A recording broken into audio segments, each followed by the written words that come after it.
Muito boa tarde. Vamos dar início à audiência com o Centro de Informação de Biotecnologia, que tem sede no ITQB, e temos connosco o professor Jorge Canhoto, que é Presidente da Direção do CIB, que é professor também no Departamento de Ciências da Vida, que foi meu professor na altura do Departamento de Botânica.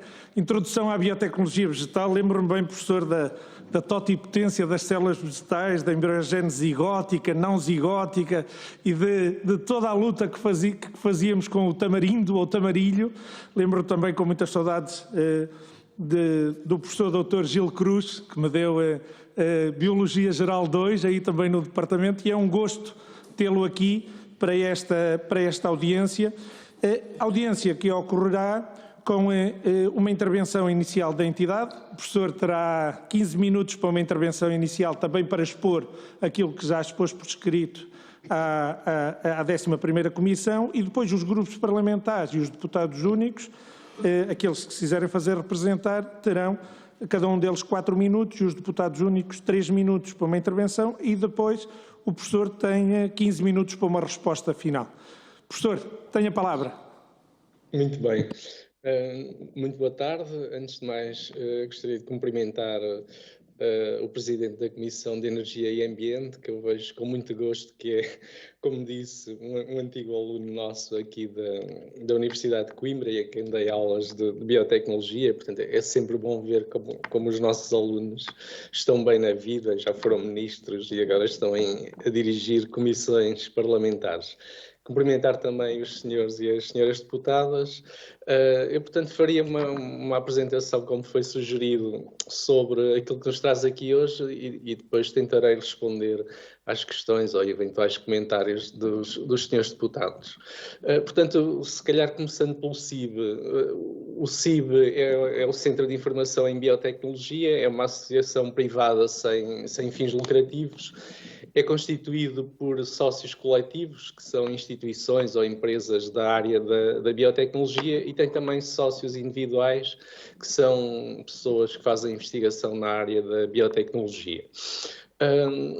A nossa atividade, como o nome indica, é divulgar aquilo que se faz em termos de biotecnologia, não apenas no nosso país, mas também de uma maneira geral pelo mundo, até porque, tendo em conta as limitações da legislação, a biotecnologia em termos europeus está muito limitada. Portanto, organizamos workshops, organizamos simpósios, vamos às escolas, falar com os miúdos e explicar o que é a biotecnologia e, portanto, tentamos ter uma intervenção geral na sociedade a explicar as vantagens da biotecnologia e a importância que tem na produção de alimentos e noutros âmbitos da economia. Neste âmbito, nós temos ultimamente tido alguma intervenção mais com órgãos de poder. Portanto, tivemos uma audição com o Ministério da Ciência, Tecnologia e Ensino Superior aqui há cerca de um mês. Também já expusemos as nossas ideias na Comissão de Educação e Ciência, já falámos com deputados do Partido Socialista e da Iniciativa Liberal. Temos uma audiência marcada com o Ministério da Agricultura e no final deste mês falaremos também com alguns eurodeputados em Bruxelas. Para já temos agendado reuniões com eurodeputados do Partido Socialista e do Partido Social Democrata. O que nos traz aqui hoje é sensibilizar esta comissão para aquilo que se chamam as novas tecnologias genómicas. Isto parece assim um palavrão. O presidente da nossa comissão se calhar está dentro deste assunto, mas outras pessoas eventualmente não estarão.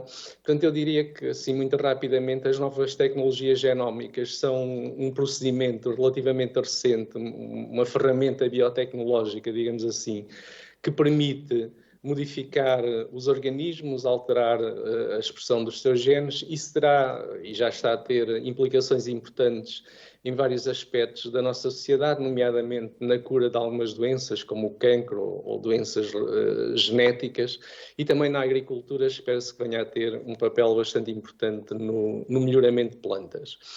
Estas tecnologias são diferentes daquilo a que as pessoas vulgarmente se chamam os organismos geneticamente modificados, esses organismos geneticamente modificados, como acho que é do conhecimento público, têm tido muita resistência em alguns países, nomeadamente na Europa. A legislação é muito apertada e não permite que haja grandes áreas de cultura de organismos geneticamente modificados, porque a legislação obriga a uma série de procedimentos que encarece bastante a produção dessas plantas.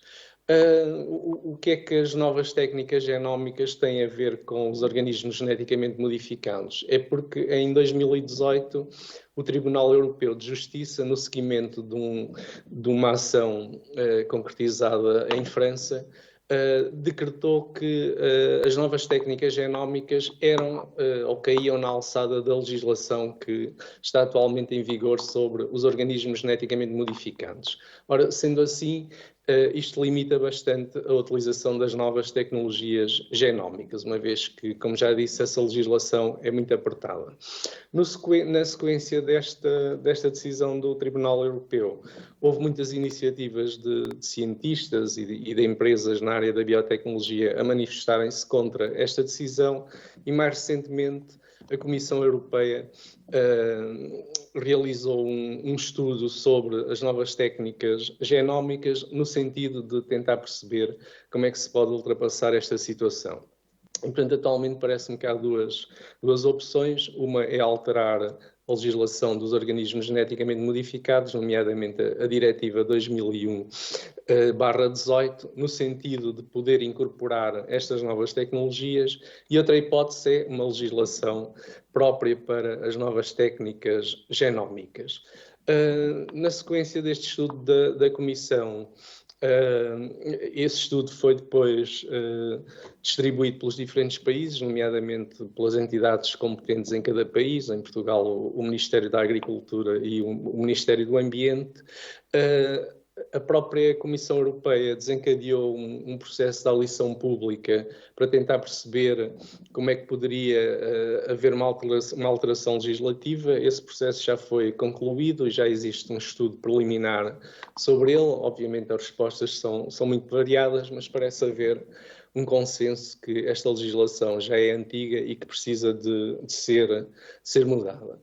O nosso objetivo é tentar sensibilizar os decisores políticos para a necessidade de ser criada uma nova legislação que abarque estes novos organismos obtidos através das técnicas genómicas, e pensamos que isso é muito importante para aumentar a competitividade dos agricultores europeus e, ao mesmo tempo, tentar uma produção agrícola mais sustentável.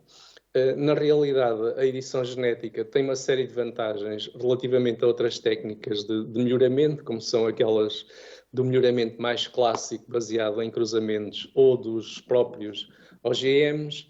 Essas vantagens, sem querer ser muito maçador, são, por um lado, a modificação das plantas de uma forma mais rápida, eliminando cerca de 2/3 do tempo necessário para obter uma variedade.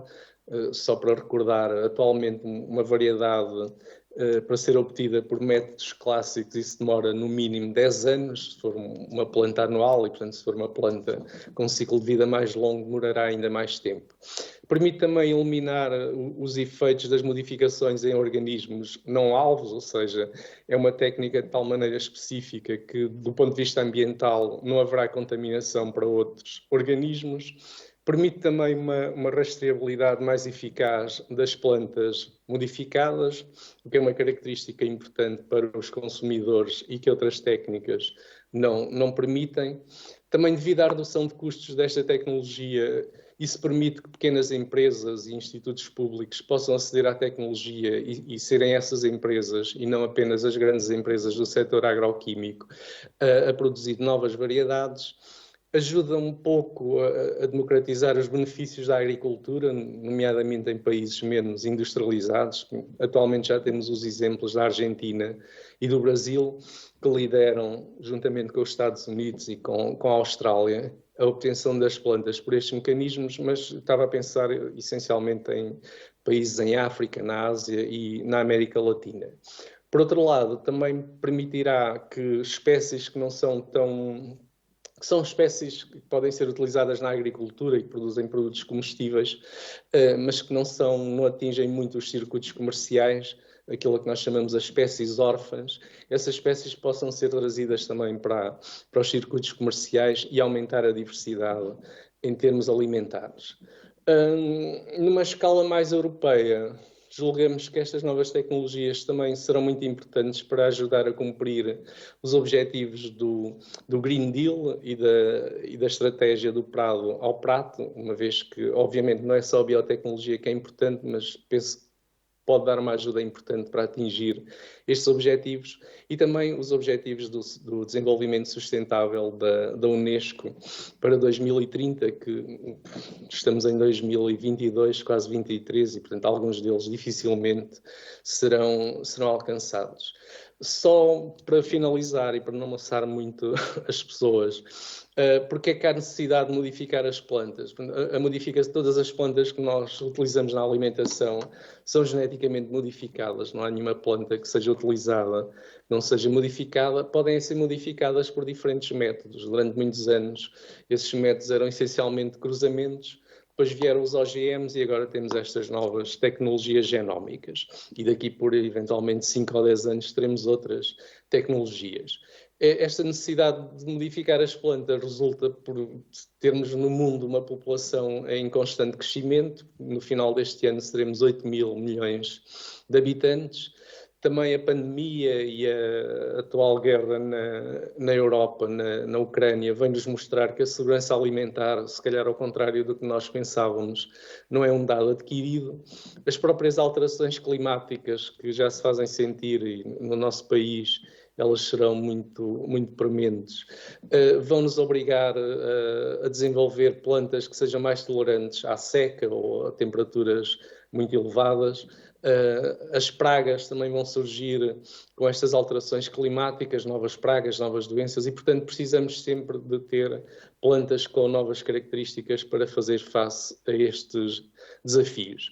E, portanto, para terminar, eu gostaria que as diferentes instituições de poder com que nós temos falado tivessem uma ideia que estas tecnologias são importantes do ponto de vista da segurança alimentar e das alterações climáticas e que a sua aplicação também permite que os agricultores europeus e as entidades de investigação europeias se possam colocar em pé de igualdade com aquilo que se faz no resto do mundo, em particular na China e nos Estados Unidos, que são os dois grandes mercados competidores da União Europeia.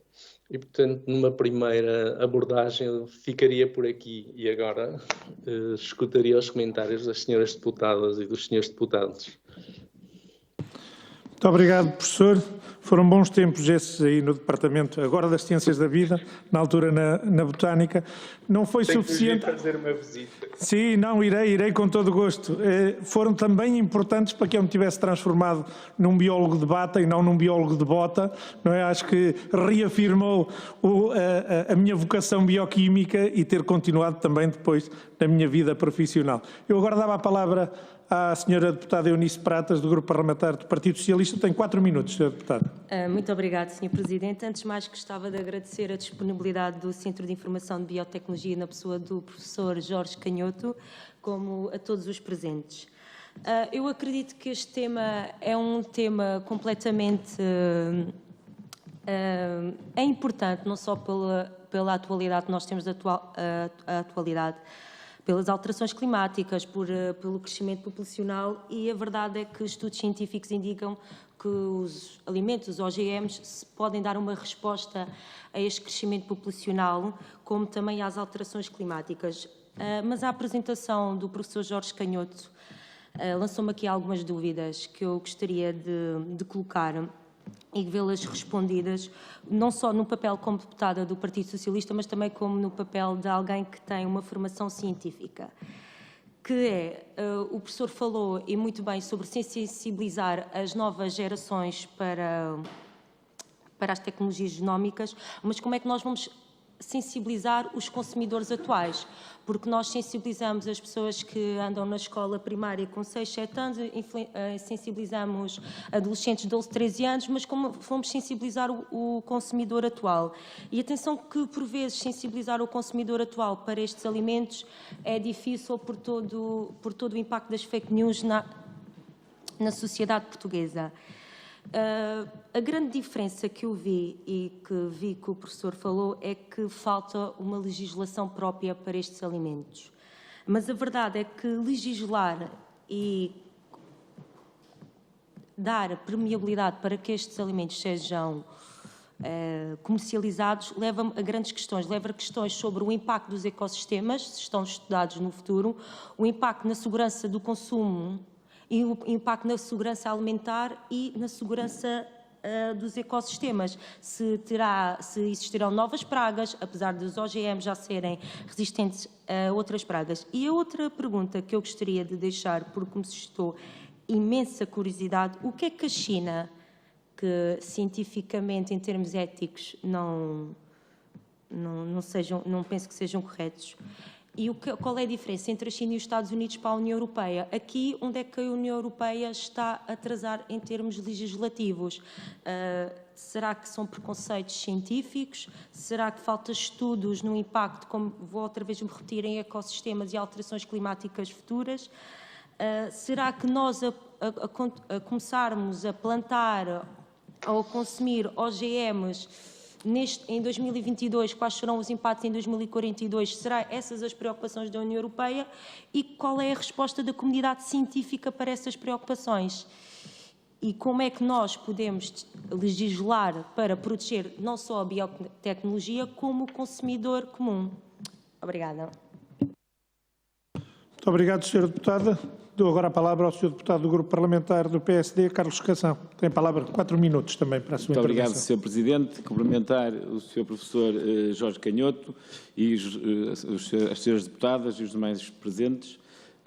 E agradecer-lhe o pedido de audiência para dar a conhecer a perspectiva do Centro de Informação de Biotecnologia no que diz respeito à evolução que se tem verificado na União Europeia e noutros países europeus relativo à adoção das novas tecnologias genómicas.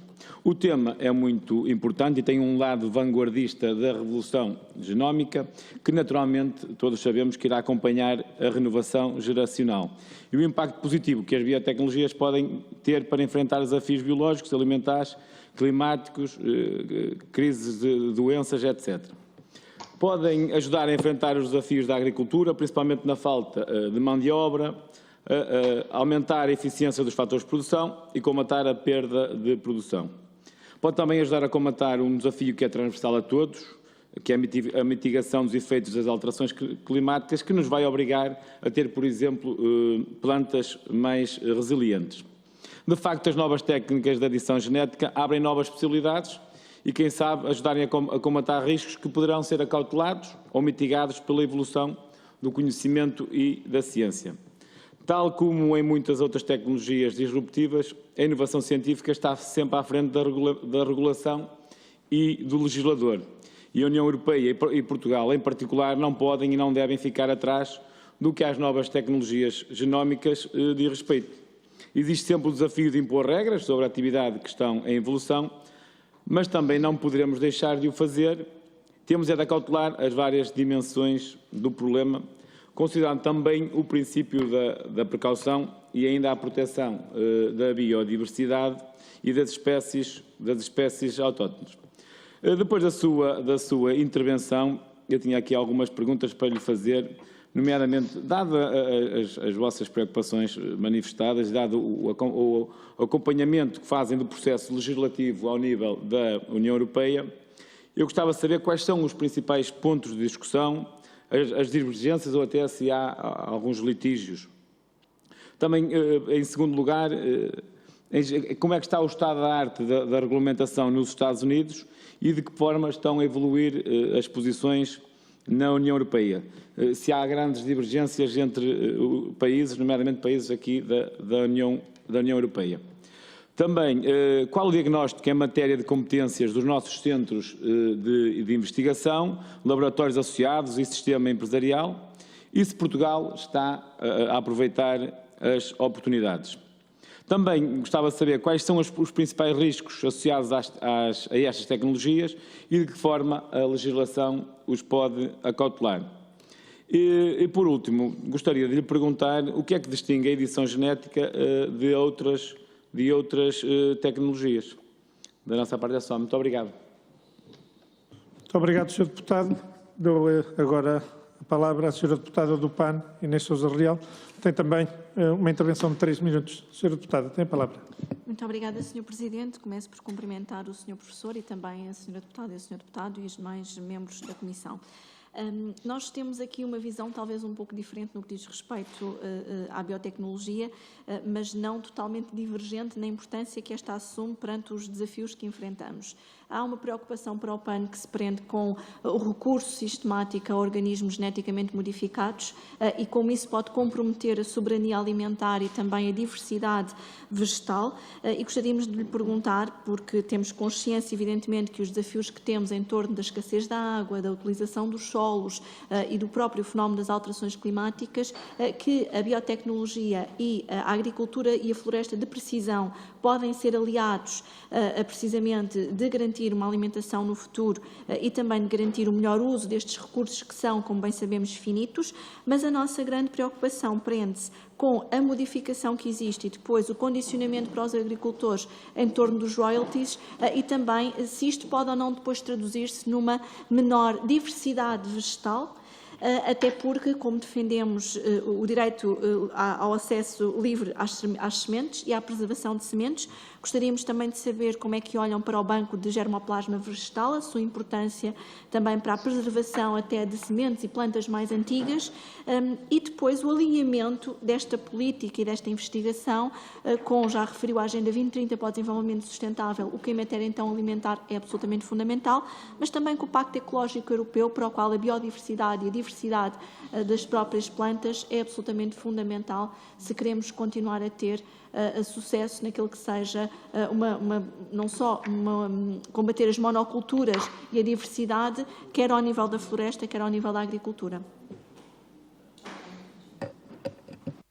Muito obrigado, Sra. Deputada. Dava agora a palavra ao professor Jorge Canhoto para poder responder e para poder encerrar também esta discussão e esta audiência. Tem 15 minutos, Sr. Professor. Muito obrigado pelos comentários e pelas questões. Se eventualmente quiserem interromper e se eu disser alguma coisa que não seja muito clara, por favor, estejam à vontade. Portanto, se calhar começando pela mesma ordem, portanto, seguindo a intervenção da Sra. Deputada Eunice Pratas, que colocou várias questões, eu vou tentar responder a todas. Portanto, a primeira era como sensibilizar os consumidores para estas novas... Eu se calhar começava, porque isto é uma questão que me parece que é transversal a todas, começava por dizer rapidamente ou tentar explicar qual é que é a diferença entre os organismos geneticamente modificados e os organismos alterados por estas tecnologias. E, portanto, basicamente a principal diferença é que nos organismos geneticamente modificados é muito comum que se utilize um gene de uma outra espécie naquela espécie de planta que nós estamos a melhorar. Por exemplo, um exemplo concreto é o milho. Há uma variedade de milho que até pode ser cultivada no nosso país que é resistente à broca do milho, que é uma lagarta que mata as plantas, uma vez que consome a parte interna do caule e as próprias espigas do milho.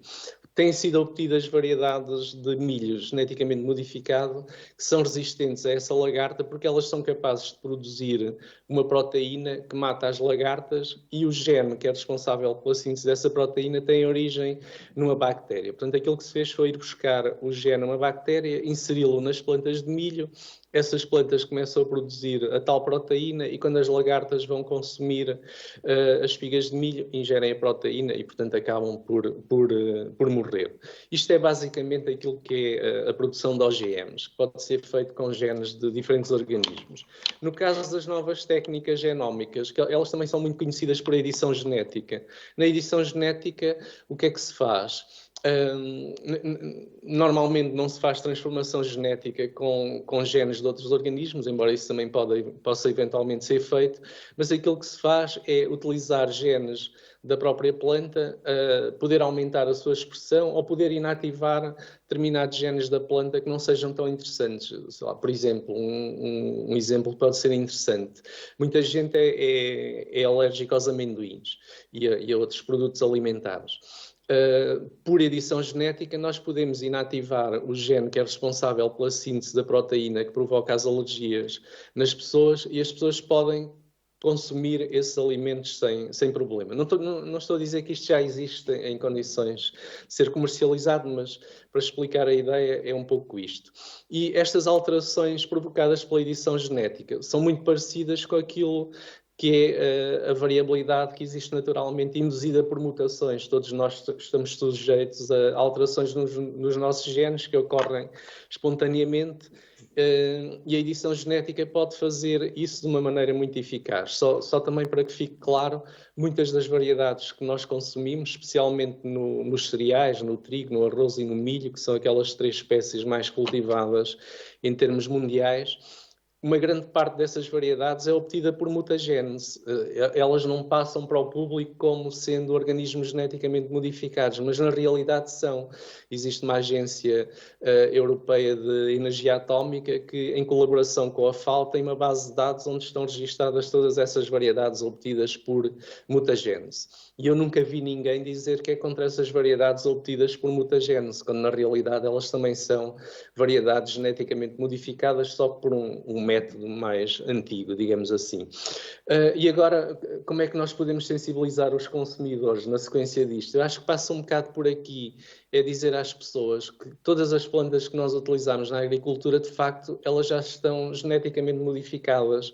Se nós pensarmos numa banana, por exemplo, não há organismo mais geneticamente modificado que é uma banana, porque as bananas selvagens têm carozes, têm sementes, e estas bananas que nós comercializamos, as bananas Cavendish, são bananas que não produzem sementes, e portanto isso ocorreu por causa de uma modificação genética. E, portanto, passa muito por tentar passar esta mensagem às pessoas que nada do que aquilo que nós consumimos atualmente existe de uma forma pristina em condições naturais. É tudo geneticamente modificado. Obviamente umas coisas mais do que outras, e umas coisas de uma maneira e outras com outras tecnologias diferentes.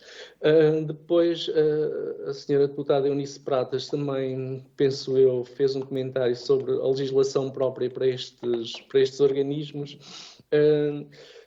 Pois, isso é aquilo que se pretende exatamente, a legislação que atualmente existe sobre os OGMs não se adequa nada a isto, porque isto é uma tecnologia completamente nova. Quando ela foi feita, nem sequer se imaginava que uma coisa destas pudesse acontecer, e portanto não parece muito correto que estes organismos caiam na legislação dos OGMs. Eles têm que ter uma legislação à parte, porque a maneira como as plantas são obtidas é totalmente diferente daquela como são obtidas os organismos geneticamente modificados, os chamados OGMs. Depois, em termos do impacto na segurança alimentar, eu não sei se a senhora deputada se referia à segurança alimentar em termos de produção de alimentos ou à segurança dos alimentos, porque são duas coisas um pouco diferentes. Em relação à segurança destas plantas como produtos alimentares, o que eu diria é que nós temos já uma longa experiência de cultura de organismos geneticamente modificados, desde 1996, que se cultivam em larga escala em muitos países organismos geneticamente modificados. E nunca houve problemas em termos de saúde pública com a ingestão, quer nos animais, quer nos humanos, nunca houve qualquer problema assinalado de qualquer pessoas mortas ou casos de saúde pública relacionados com a ingestão de organismos geneticamente modificados. E, portanto, diria que, do ponto de vista de serem alimentos seguros, sim, até porque, como acho que é também do conhecimento público, a Europa tem uma agência de controle da segurança alimentar, que é a EFSA, e, portanto, que se pronuncia sobre a segurança dos alimentos. Os Estados Unidos também têm a Food and Drug Administration, e, portanto, todos estes países têm estas agências de segurança. No caso da China, nós na China, se calhar isto não é politicamente muito correto, mas digamos que nós não sabemos muito bem o que é que se passa na China em termos de legislação, e, portanto, queremos acreditar que, tendo em conta o potencial tecnológico que eles têm, que haverá muitas variedades de organismos geneticamente modificados, nomeadamente plantas que são cultivadas na China, particularmente o milho e o arroz, que são aquelas espécies que são, eventualmente, a soja mais importantes do ponto de vista comercial. Depois, o que é que... em relação à legislação nos Estados Unidos, penso que também referiu isso. A legislação nos Estados Unidos e na Europa baseia-se em dois princípios um pouco diferentes, que é, na Europa, a legislação é muito condicionada por aquilo que se chama o princípio da precaução, que é se eventualmente nós não conhecemos muito bem se um determinado fator tem potencial de risco, não o devemos utilizar. Nos Estados Unidos, utiliza-se mais o princípio da equivalência, ou seja, se eu posso obter duas variedades por dois métodos diferentes, por exemplo, uma variedade por mutagênese, como referi há pouco, e uma variedade por edição genética, a autoridade, a FDA, considera que esses organismos, no final, eles são iguais e, portanto, não devem ser distinguidos do ponto de vista da maneira como são utilizados. E no Brasil e na Argentina, que são também dois países importantes do ponto de vista da produção agrícola, passa-se mais ou menos a mesma coisa, ou seja, a legislação, aquilo que distingue é o produto final e não propriamente o método como esse produto é obtido. E não sei se, Sra. Deputada, havia mais alguma questão que eu não tenha comentado ou respondido. Nem sei se clarifiquei muito bem aquilo que me perguntou.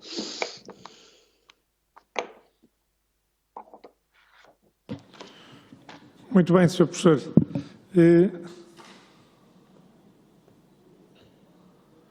Está a ouvir-me?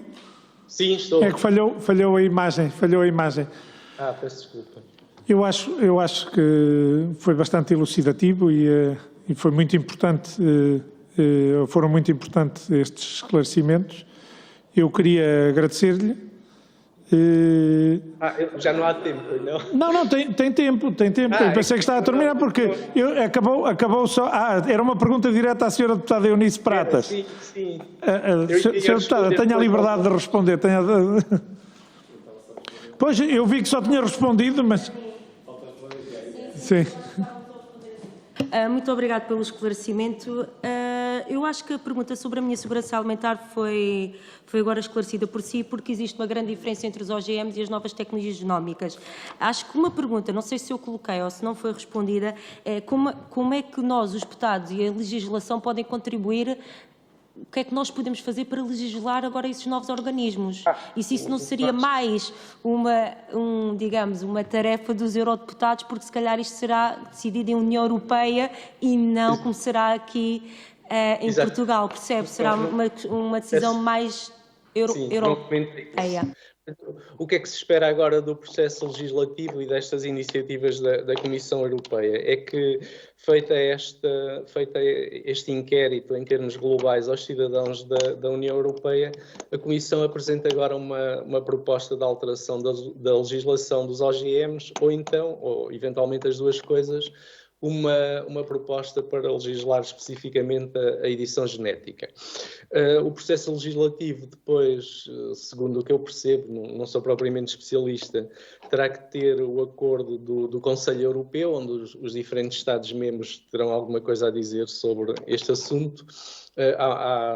Também agora, se calhar, já aproveitando para responder ao Sr. Deputado Carlos Cação, há países que têm sido sistematicamente contra a utilização desta tecnologia, nomeadamente um caso muito evidente é a Áustria, por exemplo, mas depois, obviamente, a legislação terá que passar pelo Parlamento Europeu e, portanto, em termos nacionais, depois terá que ser feita uma transposição da eventual diretiva que vier a ser aprovada, suponho eu, e portanto, nessa altura julgo que o Parlamento português terá alguma coisa a dizer, mas sim, de facto, a legislação em termos da Comunidade Europeia terá muito mais a ver com os senhores eurodeputados do que propriamente com os deputados nacionais, mas parece-nos que é importante alertar também os parlamentos nacionais para este tipo de assuntos.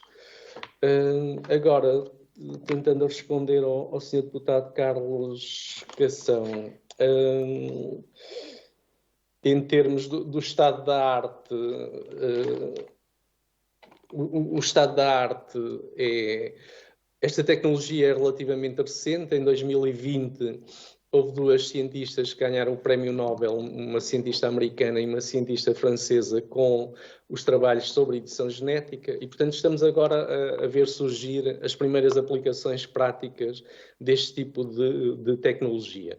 E por isso, como a União Europeia, se calhar, sendo um conjunto de muitos países, é uma estrutura mais burocrática em países que não são tão complexos, nos Estados Unidos, na Argentina e no Brasil, embora sendo também alguns deles Estados federais, o processo legislativo é mais rápido e, portanto, eles rapidamente adotaram uma legislação que possa fazer face ao aparecimento destas tecnologias.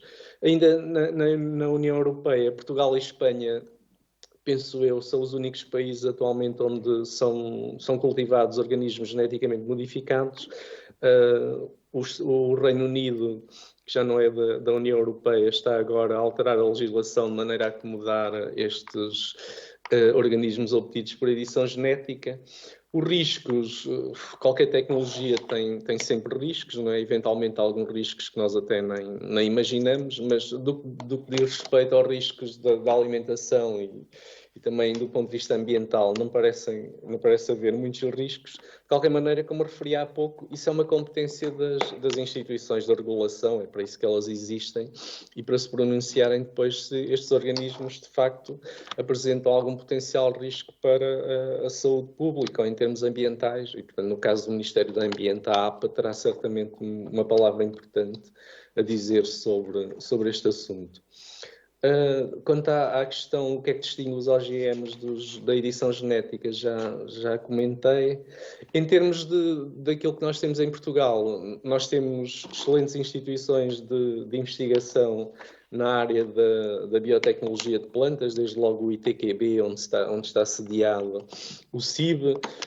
Temos atualmente um laboratório colaborativo em Elvas, o Inov Plant Protect, que é também um laboratório de ponta nesta área. E depois nas principais universidades portuguesas, no Porto, em Braga, em Coimbra, existem grupos de investigação que trabalham nestas áreas e que podem dar contributos importantes para o melhoramento, e não só nas universidades também. O próprio INIAV também tem pessoas especializadas na área da biotecnologia e, portanto, digamos que o nosso problema não é propriamente o conhecimento científico, nem o equipamento dos laboratórios para levar a bom termo estas tecnologias. O principal problema, de facto, é a legislação. Não sei, Sr. Deputado Carlos Cação, se respondia a todos os comentários e questões. Sim, então agora passaria a comentar aquilo que a Sra. Deputada Inês Sousa Real, do PAN, disse relativamente os agricultores... relativamente aos bancos de sementes e ao problema da aquisição das sementes e os royalties. Eu gostava de dizer que isso é um problema que não tem nada a ver com os organismos geneticamente modificados. Acho que a senhora deputada sabe que atualmente os agricultores, ou muitos deles, compram sementes, se quiserem, às empresas que fazem melhoramento de plantas. Um caso muito concreto é o milho. Se nós formos aqui à volta de Coimbra ou noutras zonas onde se cultiva o milho, todo... Sr. Professor, perdemos... Sim, deve ter desligado aí a sua capacidade sonora. Ficou... E agora? Agora bem. Microfone. Estava a dizer que o problema dos royalties não é um problema dos organismos geneticamente modificados, nem qualquer outra tecnologia. Porque atualmente, no caso concreto do milho, mas posso dar outros exemplos, os agricultores compram as sementes para fazer as plantações. E compram as sementes porque essas sementes são mais produtivas que aquelas que eles poderiam ter se guardassem as sementes. Portanto, não há nenhuma obrigatoriedade, às vezes passa muito essa ideia que os agricultores são obrigados a comprar as sementes aos produtores de sementes. E isso não é verdade. Os agricultores podem eventualmente guardar as sementes de um ano para o outro aquilo que se passa é que elas não são tão produtivas à medida que os anos vão passando. Não tenho muito tempo para explicar isso do ponto de vista genético, mas é assim que acontece. Obviamente, como a senhora deputada disse, os bancos de sementes têm uma importância primordial. Em Portugal, o nosso banco de germoplasma, que está situado em Braga e que faz parte do Ministério da Agricultura, do INIAV, começou por ser um banco de germoplasma de milho, onde se foram colecionando variedades locais de milho. Atualmente já se estendeu muito para outras espécies, portanto tem um papel fundamental na conservação, mas não só na conservação, tem um papel fundamental também no combate precisamente a novas pragas ou doenças que possam surgir e em que é necessário ir buscar genes, ir buscar características a essas variedades mais antigas de milho, digamos assim. Agora, pode-se eventualmente depois colocar alguma questão, é que se as empresas que vão utilizar essas variedades podem depois comercializar as sementes, eu penso que aí já tem que haver algum tipo de acordo, por um lado, entre os bancos de sementes que fazem conservação de germoplasma e as próprias empresas, porque aí já não é uma investigação só da própria empresa, mas é uma investigação que tem também fundos públicos. Não sei se havia mais algum comentário, Sra. Deputada Inês Sousa Real. Penso que está tudo, professor. Entretanto, temos também connosco o Sr. Deputado do LIVRE, Rui Tavares, que, obviamente que nesta altura, e utilizando a nossa grelha, o professor responderia no final, mas vamos aqui abrir uma exceção. Nós temos mais 10 minutos 13 minutos até começar o plenário da Assembleia da República e eu, se todos estiverem de acordo, vou dar a palavra ao Sr. Deputado Rui Tavares também para uma intervenção. 3 minutos, Sr. Deputado tem a palavra. Muito obrigado, Sr. Presidente, e obrigado pela tolerância também aos restantes colegas. O professor Jorge Canhoto vai ser mais breve, acho eu, do que 3 minutos, porque infelizmente não pude ouvir toda a sua apresentação e talvez a pergunta que eu lhe vá fazer já tenha sido respondida.